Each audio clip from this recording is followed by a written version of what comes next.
Hello friends, welcome to self study channel. ये हमारा new YouTube channel है। इस पर हम आपको अकाउंट्स, बिजनेस स्टडीज, मैथमेटिक्स की वीडियोस प्रोवाइड कराएंगे।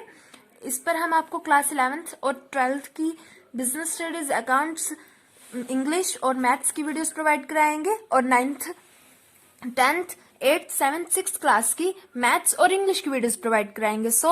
आज हम करने जा रहे हैं क्लास 11th के अकाउंट्स का फाइनेंशियल स्टेटमेंट्स चैप्टर। तो फाइनेंशियल स्टेटमेंट्स, जिसे एक बहुत टफ चैप्टर का नाम दिया गया है, पर ऐसा कुछ नहीं है। ये चैप्टर बहुत इजी है और बहुत ही ज्यादा इंटरेस्टिंग है। आइए इसे स्टार्ट करते हैं। तो फाइनेंशियल स्टेटमेंट्स वो स्टेटमेंट्स हैं जो एक बिजनेसमैन अपने बिजनेस का जब ईयर एंड होने पर, अपने बिजनेस का एक ईयर कंप्लीट हो जाने के बाद जब ये देखना चाहता है कि उसे उसके बिजनेस में प्रॉफिट हुआ है, लॉस हुआ है, या फिर उसे ग्रोस लॉस कितना है, उसका ग्रोस प्रॉफिट कितना है, नेट लॉस कितना है, नेट प्रॉफिट कितना है, ये सब जानने के लिए फाइनेंशियल स्टेटमेंट्स प्रिपेयर करता है। और साथ ही साथ वह अपने बिजनेस की जो फाइनेंशियल कंडीशन है उसको जानने के लिए भी अपने फाइनेंशियल स्टेटमेंट्स को प्रिपेयर करता है। तो आइए, तो फाइनेंशियल स्टेटमेंट्स के 3 टाइप्स हैं। देखिए, जैसे कि आप डायग्राम में देख रहे हैं, financial statements are 3 types: trading account, profit and loss account, balance sheet. देखिए, इसमें जो हम ट्रेडिंग अकाउंट प्रिपेयर करते हैं, ये ग्रॉस लॉस या फिर ग्रॉस प्रॉफिट कैलकुलेट करने के लिए बनाते हैं कि हमें 1 ईयर में कितना ग्रॉस लॉस हुआ या फिर कितना ग्रॉस प्रॉफिट हुआ, ये देखने के लिए हम अपनी ट्रेडिंग अकाउंट को प्रिपेयर करते हैं। प्रॉफिट एंड लॉस अकाउंट, ये हम हमारे बिजनेस का जो कंप्लीट हुआ है ईयर, उस ईयर में हमें कितना नेट लॉस हुआ या फिर नेट प्रॉफिट हुआ, ये फाइंड करने के लिए हम प्रॉफिट एंड लॉस अकाउंट बनाते हैं। बैलेंस शीट, हम अपने बिजनेस की फाइनेंशियल कंडीशन, कि हमारे पास ईयर कंप्लीट होने के बाद कितने एसेट्स हैं और कितनी लाइबिलिटीज हैं जो हमें किसी को पे करनी है, ये सब जानने के लिए हम अपनी बैलेंस शीट बनाते हैं। आइए फाइनेंशियल स्टेटमेंट का हम फर्स्ट प्रैक्टिकल क्वेश्चन करते हैं और इसे और भी ज्यादा डिटेल में समझते हैं। तो देखिए, prepare a trading account from the following particulars for the year ended 31 March 2017। हमारा कंप्लीट हो रहा है ईयर बिजनेस का 31 मार्च 2017 को, और हमें उसका एक ट्रेडिंग अकाउंट बनाना है। इट मीन्स कि हमें उस ईयर में हमें कितना ग्रोस लॉस या फिर ग्रोस प्रॉफिट हुआ है, ये कैलकुलेट करना है। तो आइए देखते हैं। Opening stock 2,50,000। तो हमें ये ध्यान रखना है कि ट्रेडिंग अकाउंट का सबसे पहले फॉर्मेट देखिए। ट्रेडिंग अकाउंट का फॉर्मेट इस टाइप का होता है जैसा कि आप वीडियो में देख रहे हैं। तो इसमें सबसे ऊपर हमें लिखना है trading account for the year ending, जिस ईयर में जिस डेट को कंप्लीट हो रहा है हमारा बिजनेस के ईयर, वो लिखेंगे हम यहाँ पे। ये साइड होती है हमारी डेबिट साइड, हमारी लेफ्ट हैंड साइड हमेशा डेबिट साइड होती है, और राइट हैंड साइड हमारी क्रेडिट साइड होती है। ओके, हम सबसे पहले ओपनिंग स्टॉक पढ़ते हैं। ओपनिंग स्टॉक जो है हमारा ट्रेडिंग अकाउंट की एक आइटम है, क्योंकि हम इसे प्रीवियस ईयर से लेके आते हैं। ओके, ये हमारा आएगा ट्रेडिंग अकाउंट में डेबिट साइड में, क्योंकि ट्रेडिंग अकाउंट हमारा क्या है, एक नॉमिनल अकाउंट है जिसका रूल होता है debit all expenses and losses and credit all incomes and gains. उसी रूल से हम यहाँ पर एंट्री करेंगे। और एक बात का हमें खास ध्यान रखना है कि जितने भी एंट्रीज हम डेबिट साइड में करेंगे उनके आगे टू लगाना बहुत जरूरी है, और जितनी भी एंट्रीज हम क्रेडिट साइड में करेंगे उनके आगे टू बाय लगाना बहुत जरूरी है। अगर आप ऐसा नहीं करते तो आपके मार्क्स कटने के चांसेस रह जाएंगे।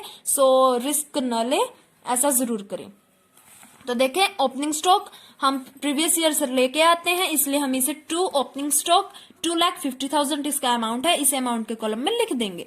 परचेजेस हमारा मैन्युफैक्चर हमसे रिलेटेड है, क्योंकि अगर हम परचेज नहीं करेंगे तो मैन्युफैक्चर प्रोडक्ट को कैसे कर लेंगे, इसलिए हम यहाँ पर लिखते हैं 2 परचेजेस का अमाउंट है 7 लाख अमाउंट लिख दिया, लेस परचेज रिटर्न, जो हमने परचेज किया और उसको रिटर्न कर दिया, तो उसको हम अपने परचेजेस से लेस करते हैं। परचेज रिटर्न हमारा है 22,000, तो उसकी एंट्री हमने यहाँ की, लेस परचेज रिटर्न 22,000। उसके बाद जो अमाउंट हमारा रह गया वो रह गया 6,78,000। उसके बाद है सेल्स, बाय सेल्स, क्योंकि सेल्स हमारा इनकम है, अगर हम सेल करते हैं तो हमारे पास कैश आता है, इसलिए हमने यहाँ लिखा by sales is equal to 18 lakh. Okay, हमारा सेल्स का अमाउंट है 18 लाख, और सेल्स रिटर्न जो हमने अपना स्टॉक सेल किया और वो हमारे पास रिटर्न आ गया सेल होने के बाद, सो उसको हम अपनी सेल्स से लेस करेंगे। 18 लाख माइनस 36,000, 17,64,000 हमारा अमाउंट जो है हमारे पास रह चुका है। उसके बाद देखते हैं वेजेस, 2,06,000। वेजेस की जो एंट्री होती है वो हम ट्रेडिंग अकाउंट में करते हैं, क्योंकि जो हमारे सैलरीज हैं और वेजेस हैं दोनों का सेम, क्योंकि हम इसमें दोनों में ही अपना मनी पे करते हैं। ओके, बट जो वेजेस हैं वो फिजिकल वर्क से रिलेटेड है, और जो सैलरीज हैं वो हमारी डेस्क जॉब से रिलेटेड है, हमारी कंप्यूटर जॉब से रिलेटेड है। अगर हम डेस्क जॉब करते हैं तो वो हमारी सैलरीज पे की जाती हैं। अगर हम अपनी बिल्डिंग बनाने के लिए लेबर्स को बुलाते हैं तो उनको जो हम पे करते हैं वो हमारी वेजेस होती हैं। सो इसलिए फिजिकल वर्क से रिलेटेड फैक्ट्री का होगा, और फैक्ट्री का जो भी हमारे जितने भी एक्सपेंसेस हैं उन्हें हम ट्रेडिंग अकाउंट में लिखते हैं, इसलिए टू वेजेस का अमाउंट है 2,06,000।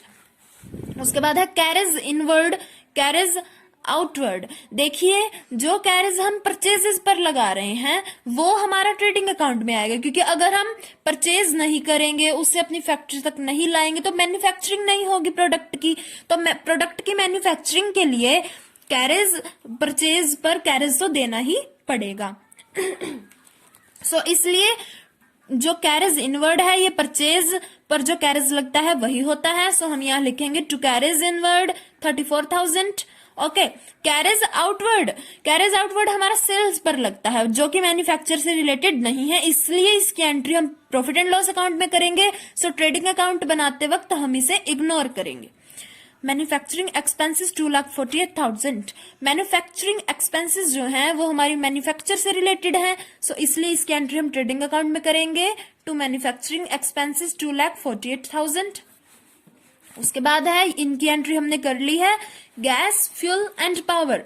Gas fuel and power manufacture से रिलेटेड है, इसलिए पावर का मीनिंग होता है फैक्ट्री की इलेक्ट्रिसिटी या फिर जो मशीनरी यूज की गई है मैन्युफैक्चर में उसकी इलेक्ट्रिसिटी, इसलिए to gas fuel and power का अमाउंट है 75,000। इसकी एंट्री हम कर देंगे हमारे ट्रेडिंग अकाउंट में। ओके, उसके बाद है डॉक चार्जेस। डॉक चार्जेस क्या होते हैं? ये भी हमारे परचेजेस पर जो हम कैरेज पे करते हैं उसी से रिलेटेड होते हैं, इसलिए हम इनकी एंट्री भी ट्रेडिंग अकाउंट में करते हैं। To dock charges 8,000। उसके बाद है फैक्ट्री लाइटिंग 96,000। देखिए, जो फैक्ट्री लाइटिंग है वो फैक्ट्री की लाइटिंग से रिलेटेड है, मैन्युफैक्चर से रिलेटेड हुई, इसलिए इसकी एंट्री 96,000 की यहाँ होगी। बट जो ऑफिस लाइटिंग है ये हमारी 5,000 है, तो ऑफिस की लाइटिंग तो हमारी फैक्ट्री से या मैन्युफैक्चर से रिलेटेड नहीं है, सो हम इसे इग्नोर करेंगे। इसकी एंट्री हम प्रॉफिट एंड लॉस अकाउंट में करेंगे। सो हमारा जो ट्रेडिंग अकाउंट है वो कंप्लीट हो चुका है। सो अब हम देखते हैं कि हमें प्रॉफिट हुआ है, ग्रॉस प्रॉफिट हुआ है या फिर हमें ग्रॉस लॉस हुआ है। तो देखते हैं, हमने हमारी डेबिट साइड का अमाउंट जो है उसको कैलकुलेट किया है।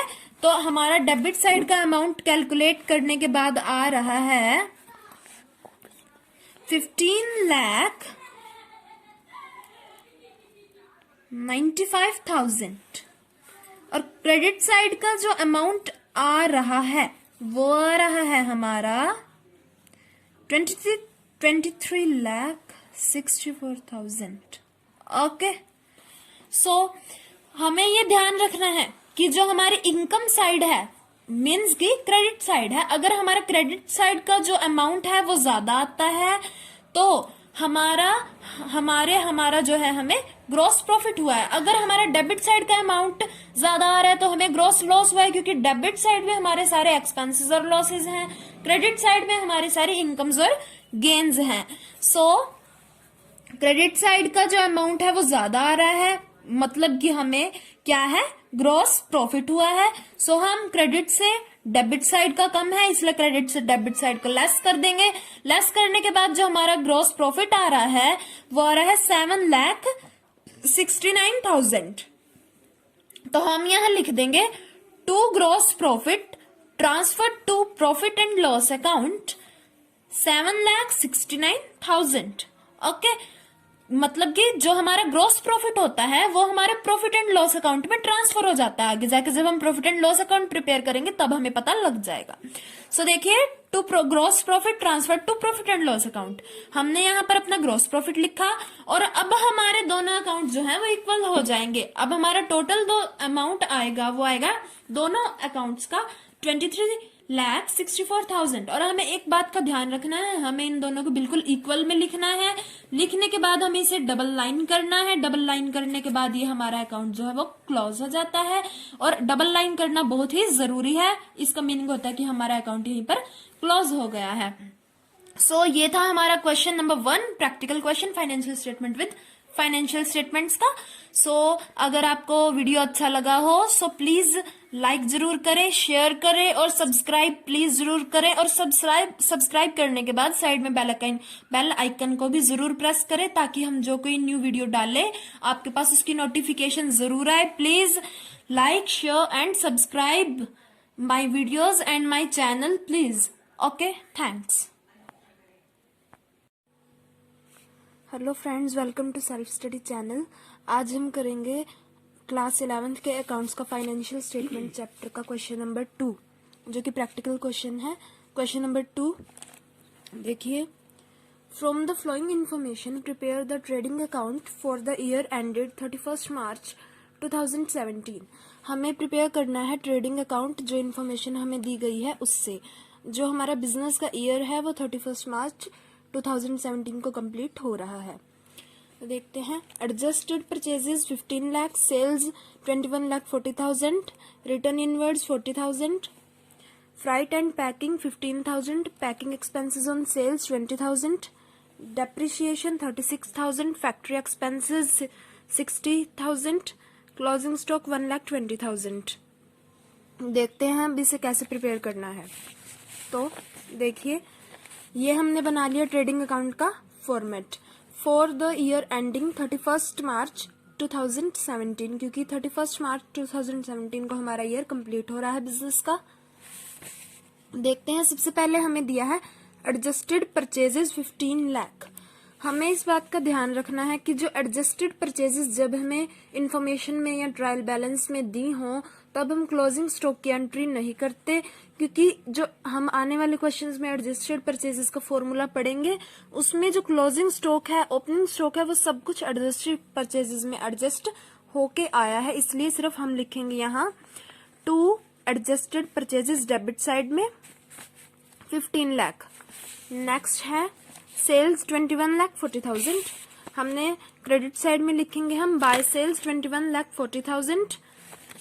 इसके बाद है रिटर्न इनवर्ड 40,000। रिटर्न इनवर्ड क्या होता है कि सेल्स रिटर्न को ही हम रिटर्न इनवर्ड भी बोलते हैं, इसलिए हम यहाँ रिटर्न इनवर्ड सेल्स से लेस कर देंगे, लेस रिटर्न इनवर्ड 40,000। तो हमारे पास रह गया 21 लाख। उसके बाद है फ्राइट एंड पैकिंग 15,000। ये हमारा एक्सपेंस है, सो हम इसे डेबिट साइड में लिखेंगे टू फ्राइट एंड पैकिंग 15,000। उसके बाद है हमारे पास पैकिंग एक्सपेंसेस ऑन सेल्स। देखिए, जो पैकिंग एक्सपेंसेस ऑन सेल्स है वो हमारा सेल्स के ऊपर एक्सपेंस है और ये हमारा मैन्युफैक्चरिंग से रिलेटेड नहीं है, सो इसे हम इग्नोर करेंगे। इसकी एंट्री हम प्रॉफिट एंड लॉस अकाउंट में करेंगे, ट्रेडिंग अकाउंट में इसकी एंट्री नहीं होगी। उसके बाद है डेप्रिसिएशन 36,000। डेप्रिसिएशन भी है जो हमारा मैन्युफैक्चरिंग से रिलेटेड नहीं है, ये हमारा मैन्युफैक्चरिंग से रिलेटेड नहीं है, इसलिए हम इसकी एंट्री ट्रेडिंग अकाउंट में नहीं करेंगे। इसकी एंट्री हम P&L अकाउंट में ही करेंगे। उसके बाद है हमारा फैक्ट्री एक्सपेंसेस 60,000। ये हमारा मैन्युफैक्चर से रिलेटेड है, इसलिए इसकी एंट्री हम ट्रेडिंग अकाउंट में करेंगे। तो हम यहाँ लिखेंगे टू फैक्ट्री एक्सपेंसेस 60,000। उसके बाद हमारे पास है क्लोजिंग स्टॉक 1,20,000। मैंने अभी आपको बताया था कि एडजस्टेड परचेजेस जहां हम लिख दें वहां क्लोजिंग स्टॉक की एंट्री नहीं करते, इसलिए अब हम क्रेडिट साइड का टोटल करेंगे और डेबिट साइड का टोटल करेंगे। तो टोटल करने के बाद जो क्रेडिट साइड का टोटल है वो 21 लाख ज्यादा आ रहा है डेबिट साइड से, सो हम क्रेडिट में 21 लाख से जितना टोटल डेबिट साइड का आ रहा है उससे लेस कर देंगे। उससे लेस करने के बाद जो अमाउंट आ रहा है वो हमारा ग्रॉस प्रॉफिट है।